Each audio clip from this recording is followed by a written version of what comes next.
Hey guys, I picked up this kid's Perego John Deere Gator yesterday, and the person selling it says it didn't work, so I'm going to teach you how to troubleshoot and repair it. To troubleshoot, you'll need a drill or a Phillips head screwdriver and a voltage multimeter. The first thing we'll want to inspect is the battery's voltage, and it's resting at 13.2 volts, so anything over 12.5 volts is considered good. Or is it? Stick around, you'll find out. The next area where we want to troubleshoot is the gear shifter because it's the most common problem. And to get to it, you'll need to remove these seats by flipping the car up. And then you have these red little nuts that you'll unscrew and then just pull away the seat. To remove the gear shifter, there's two screws down here that we'll need to remove with our screwdriver or our drill.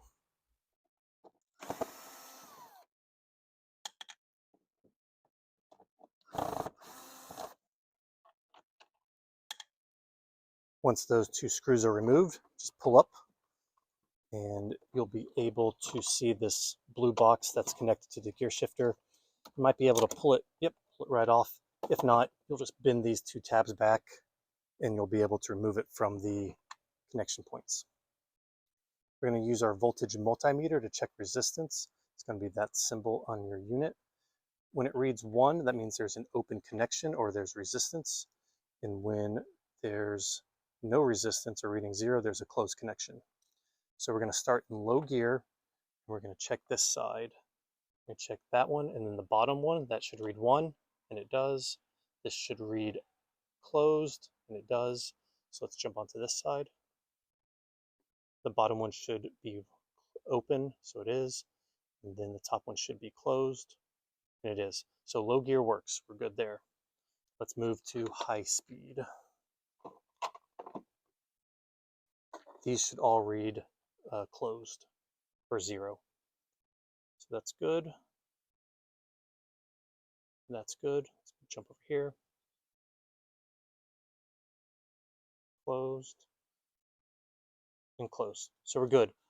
Our shifter is not the problem. So next, let's take a look at the foot pedal. If you have a flathead screwdriver, you can use that. It will help pry open the bottom. So you just want to pry up these tabs at the bottom. When you turn it over, there's also a black little wire cover up here that you'll need to remove. Let's see. So there's going to be 3 wires that go into this pedal, and I think I have a plunger over here. Okay, let me explain how we're going to test for resistance on the foot pedal. I have this plunger. This top one would be the red input.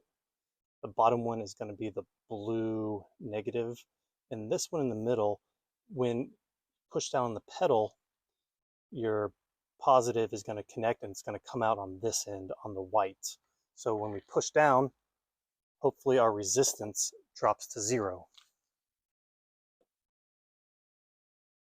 It does, so we know our pedal is good. To inspect the motors, you'll first need to remove the dump bed. There are 2 black plastic tabs on each side of the wheels that you'll need to remove. There's also a red plastic tab near the red handle that you'll also need to remove. And then you can just lift the cover off. All right, we're on the last step. We're going to check to see if we're getting voltage to these motors. And if we are, and the motors aren't working, we know the motors are burned out. So we're going to use our voltage multimeter. We're going to set it.